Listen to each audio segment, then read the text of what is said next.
Hi everybody, this is Sonia. Welcome back to my channel. Today is a feral update on the two feral cats that I have taken care of. For those of you that don't know, I had two feral cats that came on the property that I live on about 6 years ago, maybe 7, and I have been caring for them ever since.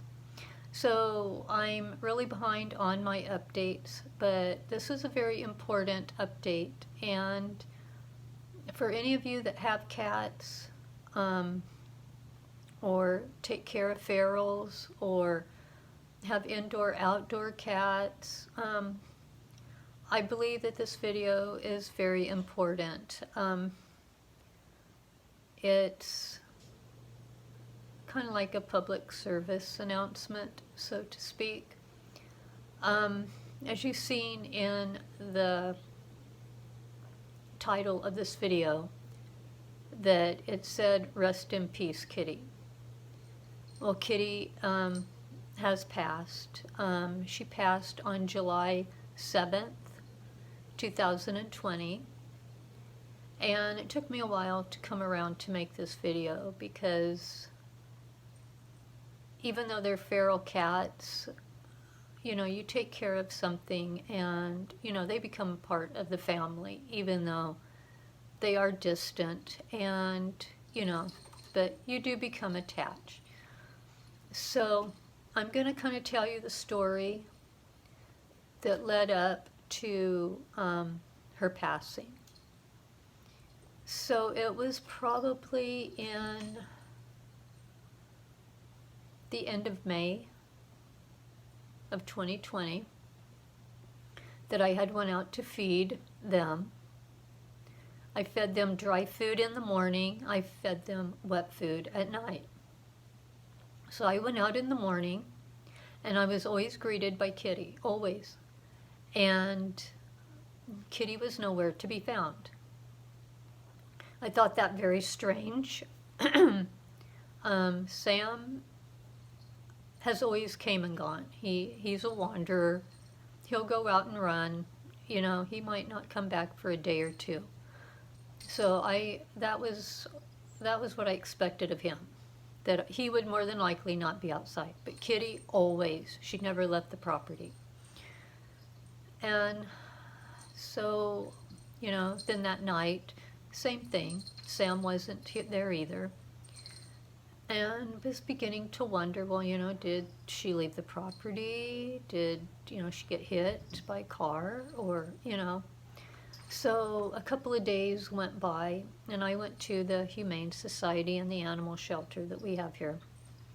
And I took a picture, asked if the cat had been brought in.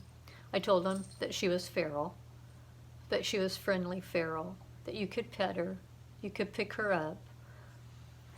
And they said no, that they had not had a cat brought in like that, but they did keep a picture of her, and they said if any cat came in that looked like her or anything, that they would call.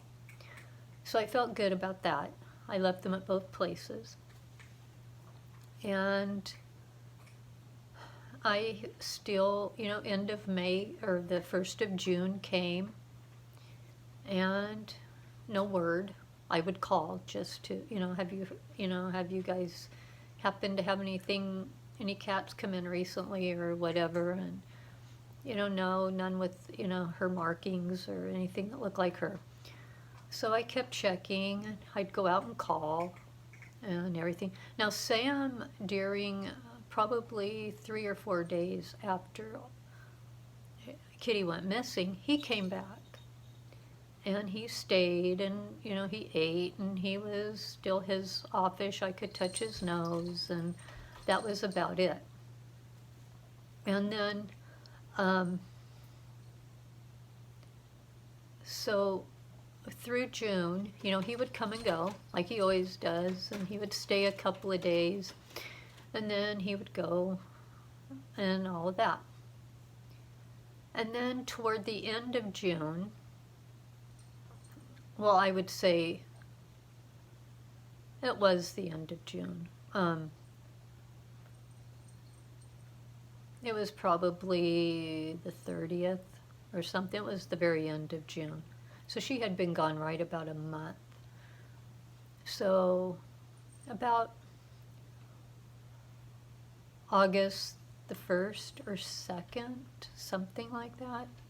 Around in there, it's all a blur. But anyway, I went out one morning and Kitty was there. Very, very thin. And, you know, I called her. She came over to me. And when she looked up at me, I was in total shock. Half of her nose was gone. This half was there. The whole was, this side was good. This side from about here around was nothing. I mean, you could see there was nothing. And I was like, oh my gosh, what happened? And so I fed her. She would not eat dry food, so she would eat the wet. So I gave her wet. And I really believe, now that I'm thinking back on this, I really believe this because she passed very shortly after she came back, and she passed on the 7th. So I'm thinking maybe this was maybe the 5th or 6th. It was just right before. And, so she ate her wet food, and then she got up with Sam, in their little bed, and she slept with Sam for a little while. So I'm going to insert a picture of that. I took a picture of that because I wanted to be able to show the doctor, or whatever I decided I needed to do, I wanted them to see. So I took a picture. It's not very good, but you can tell that there's something wrong. So I'll insert that here.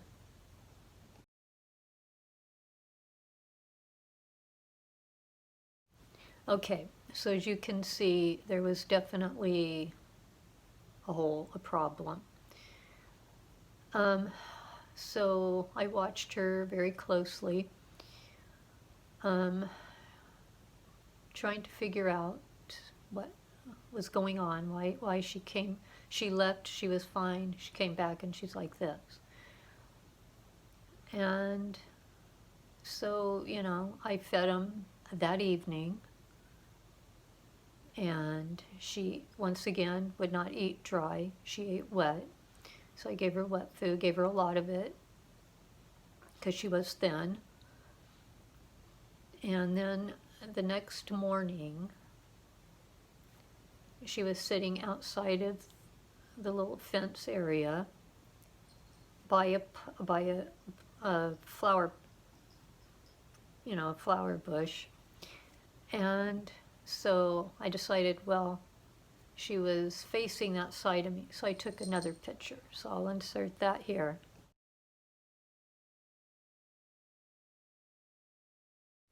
Okay, and as you can see, still not a good picture, but I didn't want to get too close with her with the camera. And so you can see it's right there. So later that day,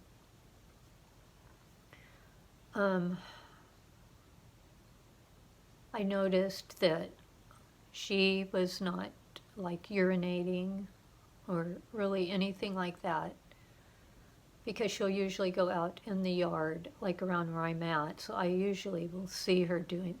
I didn't see her doing that from that day she came back till the next day. I hadn't seen any of that.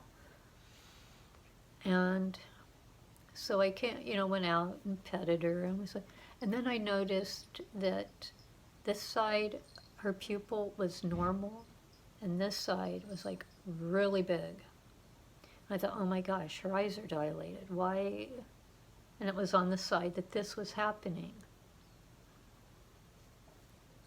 So I decided that at that point that she had something very seriously wrong with her, because to me it looked like cancer. It looked like cancer was eating her up. That's what it looked like. And then it was getting up here enough into her nerve by her eye that it was that she probably was not seeing out of her that one eye. So I decided that I was going to go ahead, and I was deciding whether I wanted to call a regular vet or if I was going to do the mobile vet. And so because of cost and everything else, I went mobile. We decided that, you know, it would traumatize her to try to get her in a carrier and put her in a car. She is fixed, so when she was a kitten, somebody had taken them in a carrier, but from that point on, she had not been in one, and she was sick, and I didn't want her to stress and everything. So I called a mobile vet, and this mobile vet has been in business for probably 30 years, maybe. Long time. Very highly known, respected. Our police service here uses her as well for their dogs. So I called her, told her what I thought it was, and she said that's what it sounds like, that she would come out and examine her and things like that. So the next morning, she was still outside, and I was thankful for that. So the lady came, took one look, and said she has squamous cell carcinoma at an aggravated rate, that it was just eating it up. And so, you know, they went through that I could do chemo and I could do, you know, like the radiation, but how far advanced it was that there was not a good chance that it would go into remission. She was too far. And so, and I didn't really have the money to put into that just to see, because it was gone. Her nose was gone. So I made the hard decision that, you know, I needed to put her to sleep. So that is what happened. We have this big pine tree that's outside here, outside my window, a little ways off. And that's where she was put to sleep at. She loved that tree. She was under it all the time. And I felt that that was best for her. It was in her environment. She was where she knew. She, you know, was just on the grass, and there was no stress involved in it whatsoever. And I'm glad that I did make that decision. That I didn't have to put any more stress on her or upset her right there at the end. So what I am saying is, and Sam, at the very end of this video, I will show you I did a little video of Sam, of me feeding him. I can now, since Kitty has passed, he was relying on her as his support, so to say. So now he has came to me. He came back, and he has stayed, and he now depends on me instead of Kitty. So I can now pet him. He's vocal. He talks to me. He never talked to me before. But I'll put that at the end. So anyway, what the public service announcement is the vet told me, and I had heard this before, but she said any light-faced cat, any light-nosed or pink-nosed cats can get squamous cell carcinoma on their nose. And it works very, very quickly. So anybody that owns a cat that is outdoor all the time, indoor, outdoor, if you take care of ferals or just stray cats that have came around and they have a light face or they have a pink or a very light color nose, please be watchful of any signs. As I was looking back on pictures, I noticed and I remembered seeing that there looked like at the very tip of her nose, it looked like dirt, like caked on dirt. But she don't like me messing with her face. So I tried to see what it was, and I believe that that probably was the start of it. And then about 2 or 3 weeks later, she left.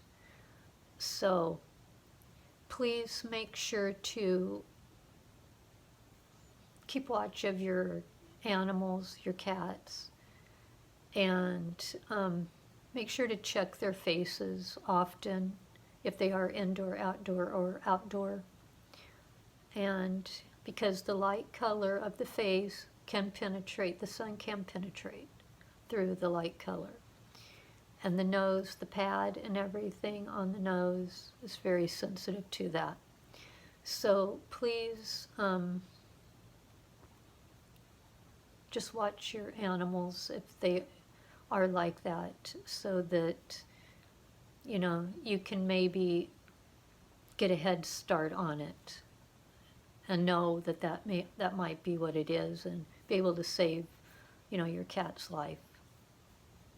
So anyway, yeah, everything with Sam is going really good, and I will be doing a scrapbook page on Kitty at some point, and I'll be sharing that as well. So anyway,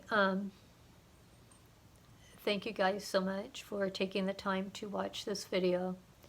I just felt like I needed to do a feral cat update, and to, even though it was a sad update, that I needed to put it out there that cancer is very deadly to cats. So anyway, thank you guys so much for watching. Take care, and I'll see you in the next video. Hi everybody, this is Sonia.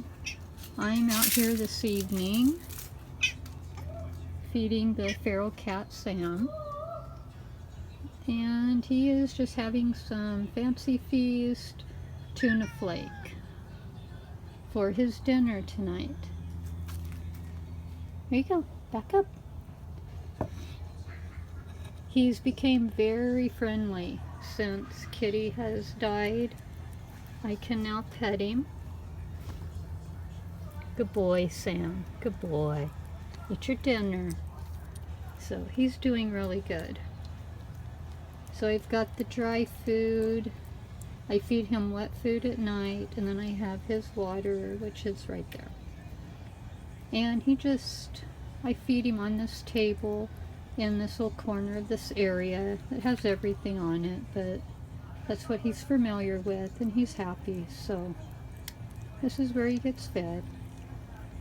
So I just wanted to update and let you see Sam since he's by himself now, but he's very attached, very vocal now. And Yeah, but he's doing good. So in December sometime I will do another video. Well, maybe November-ish. I will do a video of how I do his winter setup for his little house to keep him warm. So be looking for that. Okay, thanks for watching.